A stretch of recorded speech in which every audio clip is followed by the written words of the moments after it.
Well, maybe a Jace as well, depending on how you like to see that flex. But Rumble, Olaf, interesting picks, man, so far. Now, when you guys are running through the draft, whether it's a coach as a player, when you're thinking about the mid lane, is it just mid lane in a vacuum, or what else do you have to consider when you think of your mid lane picks? There's a lot of different things. You have to think about the actual matchup itself, which is probably the only thing you can kind of think of in a vacuum, but even then, how your mid jungle 2v2 works is very important. How it impacts the rest of the map, how it impacts team comp in terms of do you have enough magic damage, too much, engage, utility, like a Karma is not a great pick if like you have it all poke team comp, because as much as you might think it's great to speed it up, it actually works better with engagers and tanks usually. So you really have to think about not just the matchup, but how it impacts your entire team comp.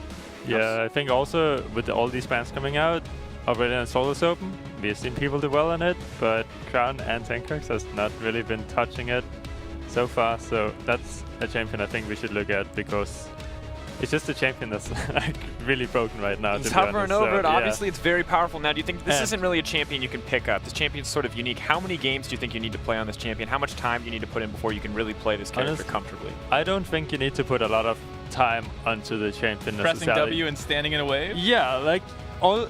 Okay, so the problem with Aurelion Soul, to go on a rant, is he does the exact same thing in every single game, in every single matchup. He just stands in the minion wave and cleans it faster than anyone else, and there's not really a lot you can do about it. But there's this one champion that's actually okay against Aurelion Soul, but we haven't seen anyone pull it out. But yeah. I mean, that champion is hanging? What is that champion? I wanna keep it my little secret. Okay, but it's actually Twisted Fate, because he does have his gold card, and any kind of CC, like stun, silence, anything, cancels out Aurelion Soul's W, so he can't push that fast. The thing is, like, with Aurelion Soul, he got nerfed with his W, and it's on a 4-second cooldown before he can expand his horizon. Expand the stars, I think it is. The outer limit. What ability? W. Yeah. Expand that again. It's about 4 seconds. Twisted Fate's gold card is like around the same cooldown, a bit higher than that. But still, you just constantly stun Aurelion Soul and deny him to push. And if he does end up pushing when he's level 6, well, you have your ultimate to follow. Twisted Fate can follow with that ulti, and then he also can match the wave clear of Aurelion Soul with his Q. And he has low chance of dying because it forces Aurelion Soul onto cleanse, which means that Aurelion Soul can't really run after Twisted Fate with his ghost, and then Twisted Fate can go ghost himself to actually even out the pressure that Aurelion Soul kind of brings. It's not a complete counter pick, as obviously Aurelion Soul deals a bunch of damage and stuff, but it's something that can deal with it very well. I actually like both teams' team comps right here a lot. Splice has this kind of run at you comp. They're going to try and dive into the team, and a lot of early playmaking in terms of the Aurelion Soul roams and things like that. And then at the same side, Samsung Galaxy actually has a lot of tools to deal with the team comp like that, with Kennen kind of being a counter engage. When they go in, you also jump into them and try and slow their getting to your back line. Jin's going to be safe from far away, and hopefully Tahm Kench protecting him as well. So I like the idea of both team comps. It really comes down to who's going to play better. And I think that it's probably going to be Samsung Galaxy based off what we've seen today, but I overall like the idea of both team comps. Now, looking at the way the pick ban is unfolded, I want to talk a little bit about that jungle mid 2v2 if it does happen. Who do you feel like has the edge here in the early laning phase? Who should be able to get off ganks easier? And if it comes down to a fight, who can win the fight? The thing about Aurelion Soul is he's not a champion that you really focus on 2v2 with. He's a lot more about getting out of a situation like that, where you want to go into side lanes and things like that. So you're not the type of person setting up ganks with Aurelion Soul, even though he has a stun. Like, that's just generally not how you see him played. It's a lot more about getting an advantage somewhere else on the map through movement over just getting into a fight that's favorable for you in the mid lane. So interesting to see, but on the other hand, Ryze at least does feel like a pretty potent combo for setup there. Overall, do you think that they can maybe look to shut down the Aurelion Soul's ability to roam if they play aggressive in the mid lane matchup? I think that it's pretty hard to shut down Aurelion Soul, especially when you have Ryze. Even though Ryze can do the 2-second snare, he can follow up with a lot of damage. You will see Aurelion Soul go for Exhaust, which kind of eliminates the kill pressure that RekSai and the Ryze has in this lane. Yeah, I said Elise Ryze. RekSai Ryze, of course, the actual pairing there. On the other hand, it's also very easy for Elise to counter gank the RekSai and the Ryze. So I would like to see Samsung not really play to shut down the Aurelion Soul, but just keep him in check. Try to like put wards up and kind of counter the roams that he can do. I don't think they will have a lot of pressure coming out of mid. I think Splice will have a lot stronger 2v2 around that, just because Aurelion Soul just pushes and he roams really fast, and it can follow up. They can follow up on each other's CC really easily. and it's hard for Samsung to actually run away from Splyce. Well, before we see this mid lane, early lane matchup start, give a quick shout out to anyone who's going to use the hashtag AskTheCasters. Head on over to Twitter, tweet at LOL Esports, of course, hashtag AskTheCasters to get in any questions you have. We have a coach here. We have a player here. You can get any insight you want about the mid lane. They've got it. They can give it to you. So use those questions.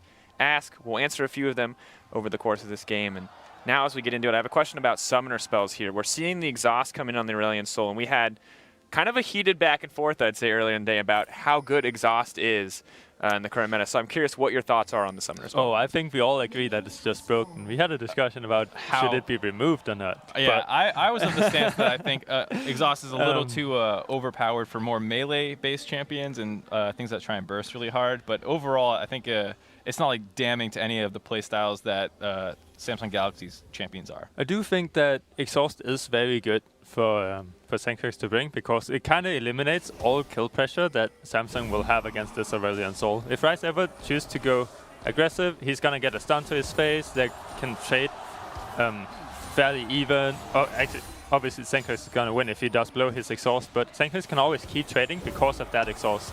And this is one of the things that's so annoying about these like auto push level 1 champions. Yeah. He only took one there, I guess, because he's scared of getting collapsed on or something. But yeah, you really saw the outplay potential with Aurelion Soul there. He just presses W and kind of pushes out the lane. You don't sound very excited about this champion. I just love watching this champion play. Is it really that frustrating to lane against? I think the frustrating part is that it feels so easy to get done what you wanted to get done. Like some champions, like when you want to push a wave, you have to like commit more to it that you might get traded on, whereas Aurelion Soul, you really do just kind of hang out in the wave. Yeah, like you have all the lane control that you could ever want, just because of how fast he pushes. Whenever he decides to push the lane, he can push it. Ryze can't do anything at all to stop him. At best, they will just trade even, because Ryze is going to take a stun to the face. Aurelion Soul pops his flask, and then like he can just base whenever he wants, and he can roam whenever he wants. It's like, I can understand that it's fun to watch and all that kind of stuff, but no, nothing happens. You just press flask. And look at Ryze, he zoom. What is he gonna do? He's gonna try to base for the Tear of the Goddess, and then he's gonna fall behind in CS because Aurelion Soul just keeps on pushing and there's nothing Ryze can do. So what do you think the thought process is for Samsung last picking this Ryze? What are they hoping to get out of this lane phase, since clearly it's not having a good time? They're hoping that they can get the blue buff donated to Ryze from RekSai, so he can actually stay in lane for a longer time and hopefully push out the wave and get that Tear of the Goddess. That's what he needs. So. Yeah, just to touch on the whole getting good base timings, a lot of champions you have to worry about when you do it, just because if you get a wave pushed in, the other guy might go roaming or something like that. But when you have a champion like an Aurelion Soul who can just get back from base to his lane or other lanes super quickly, it's just so like hard to play against, as we see. First blood going down to the bottom side, the 2v2 lane caught out. It looks like it will be a 2-for-1 trade in the end as Ambition goes into the back half, but bot lane maybe source the action, but we're going to keep watching this mid lane. Keep watching the dragon push. Yeah, it's kind of like old Hecarim, if you ever remember seeing the solo lane Hecarims, where once you get your home guard Merc treads, it really didn't matter how well you can trade in lane, because you just, oh, I lost that trade, I'll go back to base and come back. I actually think Crown is doing a really good job at keeping Aurelion Soul in control. Usually you will see Aurelion Soul just push up and then have an early base, get boots, Dark Seal, or whatever you really want, and then just keep on shoving. Right now, Sencux is actually going out of mana, and he didn't control that mana pool very well at all. So he's falling a bit down, and it's actually Ryze controlling the lane, which just shouldn't happen. Especially when you bring exhaust, because you can trade so much harder. Kind of interesting to see. Now we see the blue buff donated over as well. So is Sencux kind of misplaying here, mismanaging that mana pool as you mentioned? Does he have any options now at this point? No, he should. With Aurelion Soul, you might not necessarily win the trades that you're taking, but you can always just put up and you can never really die. And then whenever you run out of charges, you just need to base and then run back to lane. That's why a lot of people just rush boots of swiftness, like Dark Seal and boots, anything like that, because it gives mobility and that's what you want. So it makes you unable to lose a trade. Right now, Sencux stays in lane instead of just keep going back and then back to lane, harass, ground some more, and then back again or roam somewhere. So he's just losing a lot of like lane pressure by doing this. Right. There was a time when he was basically full health and starting to get low on mana that he could have traded his health and pushing the wave and then gone for a recall, which is probably like the problem you ran into, because once he didn't do that and they both hung out in lane Crown gets the blue buff, and now he has control, and he's out on the map roaming as he tries to look bottom for a kill. He's going to shoot him right at Crown. Oh my god, he's not going to get the kill, I don't think. That's not quite what you want. Here comes over, all right. Aggressive trading coming in. It may not be the mid lane 1v1, but Ryze does make his way down and gets that assist. Kill still goes over to CoreJJ, the greedy, bloodthirsty former NA support. And this is what Sencux should be doing. This is not what Crown should be. Obviously, Crown should do it if he can, right? But it's like Sencux should never be allowed to actually like just have Ryze roaming around for no reason. I mean, it's a little on the bot lane as well because they have been losing this 2v2 pretty hard. I don't think it's necessarily an easy matchup. Like, Alistar is not great in a lot of matchups, and Tom Kench is good in the melee ones, but I don't think the bot lane should be losing this hard that's happening. But once again, also the mid lane shouldn't be free to roam there either. And interesting, too, because we kind of pegged Ruler as one of the weaker links on the Samsung lineup, and yet he's outclassing CaBe at this point. Now, kind of taking a step away from the mid lane for a second, who do you think has the edge in that bottom lane 2v2 before any of these early advantages? Oh, now you have to hold that talk. This Crown's getting chain CC. Damage is coming in. May have to flash out. It's just trying to sidestep. Oh, that's so huge. That was a massive play. CoreJJ on the way in, too. Trashy could be in trouble. Tongue Lash going in. Does connect with Sencux. Wonder goes in, looks for the stun. Isn't going to find it. Beautiful knockup from Ambition. But yeah, there you kind of see Splice's 2v2 potential. Even though, obviously, Trashy almost goes down, but so did Ryze. Like, it was a really good knockup from Ambition that prevented Crown from dying, which is obviously good. He should be looking to just like kind of keep that 2v2 under control. Crown not having a summoners was pretty big there too because he had blown them earlier trying to pick up that kill onto the Alistar. So they almost were able to punish that being down, but some pretty huge saves from Ambition here. Yeah, you watch it one more time, but keep your eyes on the RekSai. That's where they need to be. Look at the star. It's coming. It's gone. Just instantly. Brutal to watch. Of course, lucky that Sencux boxed the tongue, or it may have been another kill traded back to Samsung, but things going absurdly well for Samsung Galaxy already. 1-3 the kill score with a 2K gold lead. Now I want to jump in with a question from Twitter. Greasy Garlic asks, Froggen, you were saying how the play pattern was the same no matter what matchup he is, referring of course to Aurelion Soul, and does that mean his build path is the same as well? Yep, exactly. You got it. You're an Aurelion Soul one trick. So the reason I said that is because every single player that's an Aurelion Soul one trick was like kind of stuck in low diamond or platinum, and then they found this one champion and they just play the same way all the time, and then they hang out and like challenge of 500 points just with one champion by having 70% win rate because he literally does the same thing every single game. There is sometimes a small difference in build path based on against like a physical matchup. You wouldn't obviously rush Cowl most of the time in the physical matchup. You see Catalyst or something else sometimes. For the build path, also a lot of the time with the Aurelion Souls we see they will base early and they will get that Dark Seal, or they will get boosted swiftness, so they're way faster around the map. So all they have to look out for in lane is push up. If they get harassed out, they need to base. If they don't get harassed out, then they can roam around the map. And that's why movement speed is super, super good on Aurelion Soul. A lot of people also go movement speed Quinn and just try to combo as much movement speed as possible to be everywhere on the map. Right, I think we can say that was a pretty big mistake in when he didn't try and get an early base in, because once Ryze got the blue buff, he actually took control of the lane. See a dive coming in for Splice. It flashes in, is going to get sunned up. That's pretty awkward, but they're trying to keep it going. Wonder is going to tank a tower shot, and he goes down, but they will get the kill in the end. However, it's just the 1-for-1. And we see that Tom Kench is trying to collapse by himself. This is, I mean, it's the right idea that Splice has. They need to like transition Aurelion Soul from pushing the lane onto other lanes and then get the dives. I think Wonder went in a bit too early, and they might not. I mean, it wasn't the cleanest of dives. Let's be honest about that. I love what CoreJJ is doing here. He's just messing around with them, trying to stop them from getting back onto the map where they really want to be. They do not want to be top lane, but CoreJJ just being an annoying frog catfish. The good thing about if he did have movement speed, because honestly, Ryze is never gonna be able to kill Aurelion Soul whenever Aurelion Soul has exhaust. So I think he's going for a very defensive build on the Soul, and now you see boosted swiftness coming out, which I think he should have went for first. If he had went for boosted swiftness, he's just so much faster that he could make that dive happen, and he could go back to mid lane, so he wouldn't lose the mid tower that fast, like that much off the tower. But yeah, this dive is just Wonder going in too fast. He has to wait for Sencux and then the dive together. Right, I mean, basically once CuVee starts using his like speed up in the other direction, his E, it's so hard for the Aurelion Soul to like get in range to do anything without having to burn his flash. It was just a little rushed. Yeah, it felt like a little bit of sloppy execution there, and unfortunate now as the gold lead continues to extend in the favor of Samsung, having the Infernal Drake as well. So we talked a little bit, itemization for Aurelion Soul remains the same, so I'm pretty sure we can expect the GLP to come in next. Now, outside of getting Swiftness boots first, do you think it makes more sense to rush the Catalyst in the early lane or the Spectre Scowl?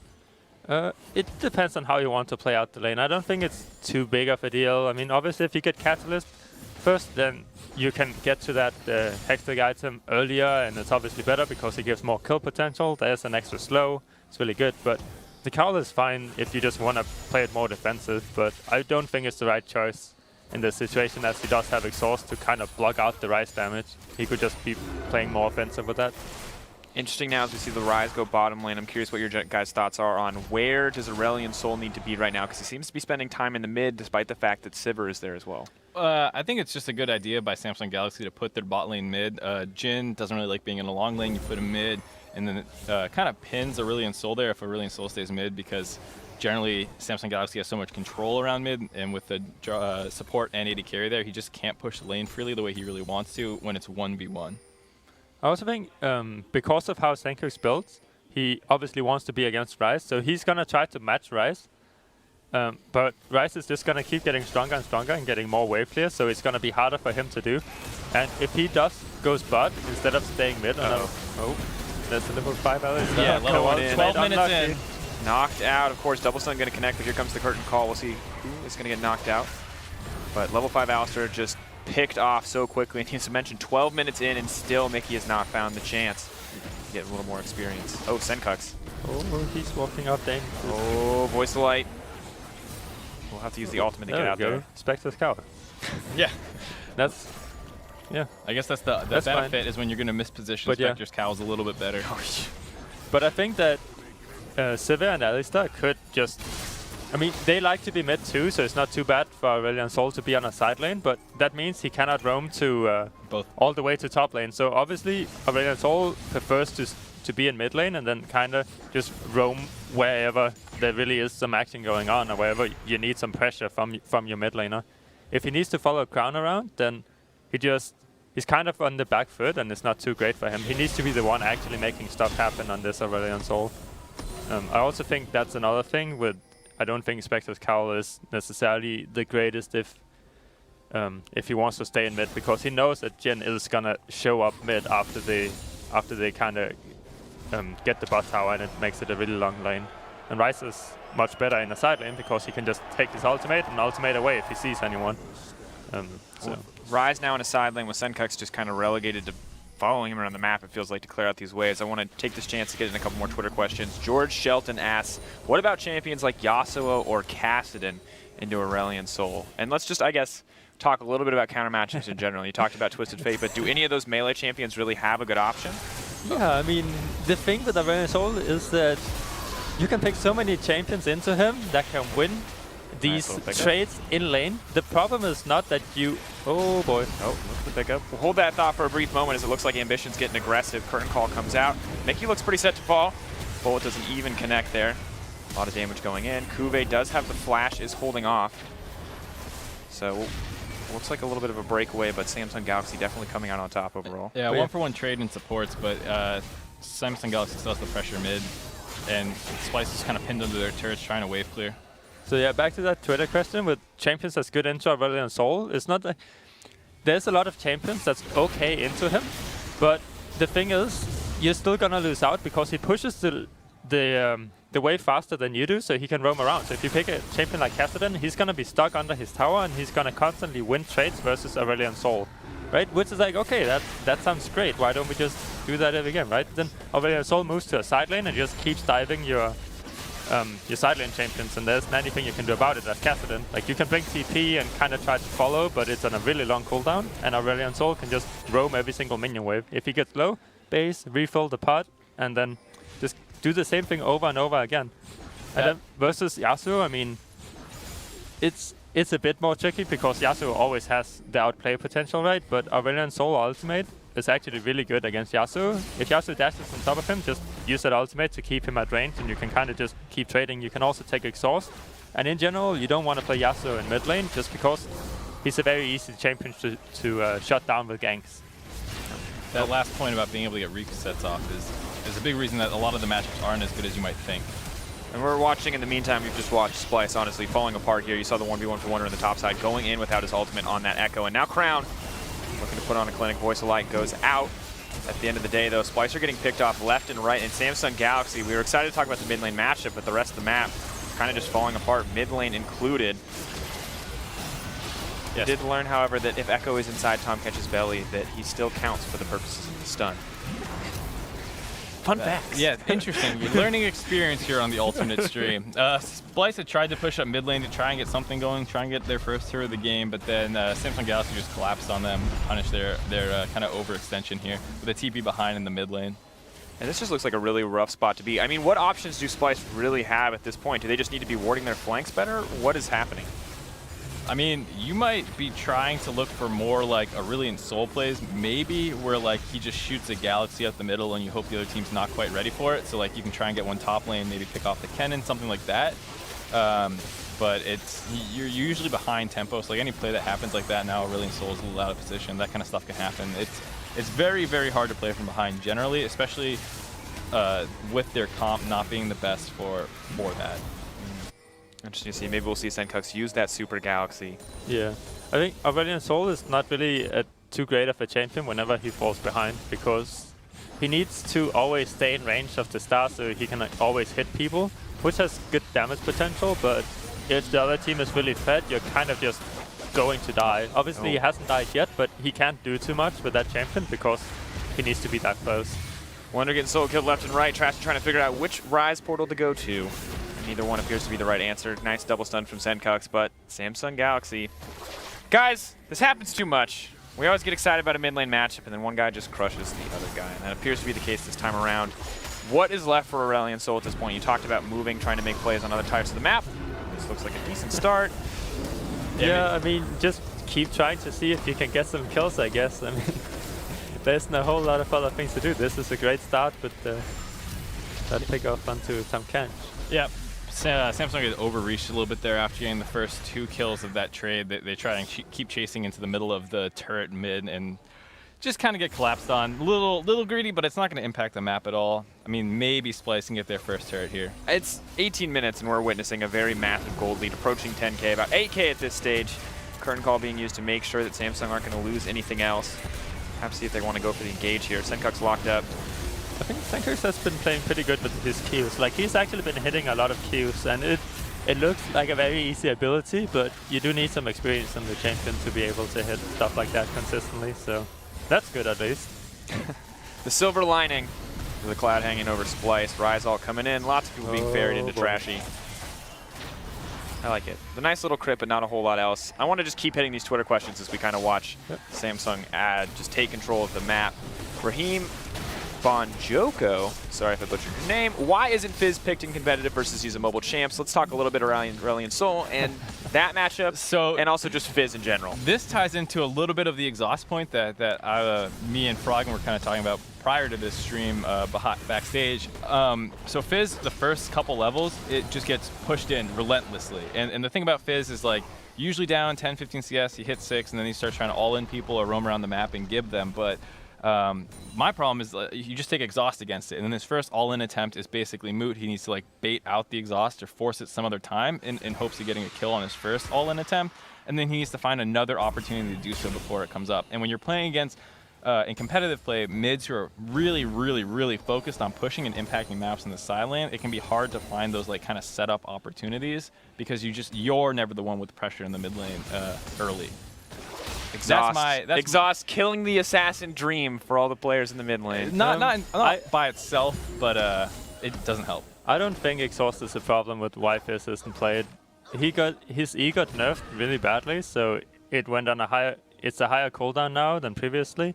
And on top of that, sure, there's a lot more cooldown items, like Hourglass and stuff gives cooldown reduction, but it also only gives 70 AP. Like, right now, it's pretty much required that you get Hourglass for Fizz if you want to play him, else you can't get your second spell rotation off in a team fight. So either you're gonna only split push, or you're gonna get Hourglass and then team fight. But it only gives 70 AP, so you actually do not have too much damage.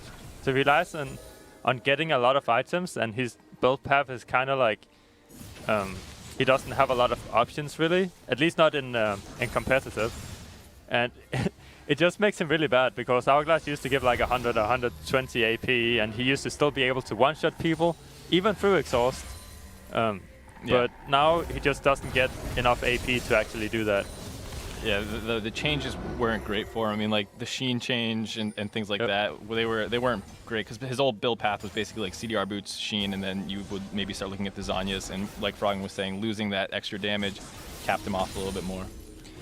Be interesting to see. Maybe we'll see him picked up, but of course, with Westor now gone, it seems highly unlikely in this tournament as we start to approach the quarterfinal stage. Now, Froggen, earlier you mentioned you're seeing all these Diamond 1 guys move up into Challenger because of the power of Aurelion Soul. Seems like a lot of people like that idea, so we have a lot of Aurelion Soul questions. And Angus Mills asks, when should you take GLP or Roa? When is it best to pick each of these items? It seems like the GPL is just what you want to get every single game.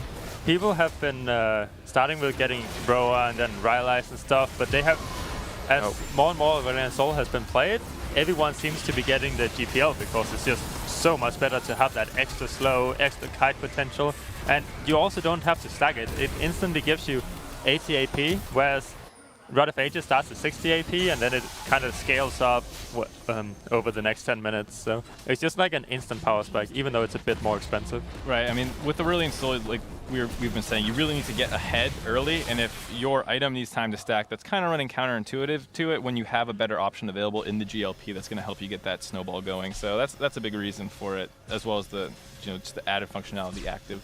And of course, we figured out the itemization here, but unfortunately for Splyce, it looks like Samsung are absolutely dominating this game. They get the Baron, they get the fight, and now they're poised to start breaking inhibitors here. Samsung continuing to keep a fast clock on these games, although they may have overextended this time. We'll get a replay on that previous fight momentarily, but for now we have another one on our hands, and maybe this is the moment for Sencux. Does push the Jhin away, though. Oh, his damage goes in, looks for the headbutt pulverized, but Tom Kench says nope, and honestly, Splyce just continue to chase, but their base is taking a decent amount of damage. We got a flank here coming in from CuVee and Ambition. Flash over that. That was nice. Going forward, Sencux in trouble. Stars go away, and he gets knocked down. Mickey's running for his life. Jhin waiting on a bit more mana. Not going to get much of anything. Wonder trying to make the hero play, but it's too little, too late. Double kill for the RekSai. This might just be the game for Samsung. It was a short mid lane stream. We learned a lot about Aurelion Soul, but at the end of the day, Samsung Galaxy simply outclassing Splyce. I don't even know if they can end here, sadly. I think there's a chance we have a little bit more time on our hands. That's perfect, because we have more Twitter questions. All right. We got 10 seconds up for most of the team. One turret and a Nexus to go. You want to take bets on if they win here? Don't take bets. They're gonna win. They're gonna Don't win. gamble on esports. I'm wrong. They're gonna win. Right, Games. Oh, we'll see. It's gonna end. Game's gonna end. Okay. I apologize. Unknown sexy guy, in case you were wondering, you were next in the queue for questions. Oh, that is his name. Unknown sexy guy. Sorry, man. We'll get to it next time. We'll see when it pops up. But in the meantime, thanks to everyone who sent in questions, and rough game for Splyce. What happened? I think there were two things to really say. Like, the bot lane obviously just lost the matchup really hard, 1v1. And then the other problem was the Aurelion Soul didn't get an early base in at any point. And then once the Rise was able to get the blue handoff from RekSai, he was just controlled and couldn't do anything. Yeah, I think especially when you pick up Aurelion Soul is to impact the side lanes. If you do not have a single roam on Aurelion Soul in a game, then you have done something wrong. Let's just put it that way. He had the it's one not top, like that was a 1-for-1. Yeah, and that's good. Okay, so in the Was early that game, good, though? Was that good, roam topside? Was it worth it to get the 1-for-1? But they just, I mean, Wunder went in too early. You can't really blame Sencux too much for that one. It's more that his early laning phase was like, he didn't get an early base. He sat on his flask out after it like ran out of charges, and he just let kind of ground control the lane instead of taking control of it himself. That's kind of what I talked about earlier going into this matchup, is that he likes to just sit back, scale up, and wait for the mid-late game, right? You really saw it this game where he doesn't take control of the game. So a champion like Aurelion Soul isn't great in his hands because of that. He needs to like really know how to play the champion, impact the side lanes, even if it doesn't look like he can do anything but because they're losing so hard, like they got dove by the jungle. He should still try to make something happen. You saw Ryze roam towards bot and flash over the wall to the Twin Golems, and he got a free kill off of that, right? That's what Aurelion Soul should be doing. That's one less kill if he had played the lane more of like just push, base, roam. That's all you have to do on Aurelion Soul. Then they would have prevented one kill. Like Tahm Kench might have overchased and then died instead, you know? It's just like, you need to be able to take control if you play that champion. Right, I mean, you might say you want like winning lanes so you can go and dive, but at the same time, Aurelion Soul is also good in the fact that if you start having a losing lane, maybe you can get down there and influence it. And the fact of the matter is he didn't get anywhere but top once. That was a 1-for-1. And yeah, you can say like Wunder could have played it better, that kind of stuff, but it wasn't like he was able to get up there again and punish the flashless Kennen. It was just that one roam and that was it because he gave up pressure in the early game. So I'm curious, is this just an example of Sencux playing too passive with his champion, or did Crown kind of just outclass him in terms of the 1v1 matchup? It might have been not too much experience on Aurelion Soul to like know what he really needs to do in the matchup, but then again, I really mean it when I say you have to play the same way with Aurelion Soul in every matchup. If you get the push, you need to either base or you need to roam. And the second he ran out of charges, you really saw how much it hurt him, you know? It's just like, yeah, sure, Crown pressured him. He got an early blue buff, sure, but he already messed up before that happened. So, yeah, I mean, not enough experience on Aurelion Soul, and then obviously Crown played it well to his credit. Yeah, at the end of the day, of course, Samsung coming out with a very clean win overall. A little bit of a lackluster performance to end the tournament for Splyce, but they've been knocked out, and Samsung setting their aspirations on first place in the group. We'll be back for the last game of the day when Ezreal and I will welcome Nori back to the show and head back into the jungle to focus on mlxg and Svenskeren. For now, though, we send you over to the mainstream for an interview with CoreJJ. 팀으로서 플레이하자 하면서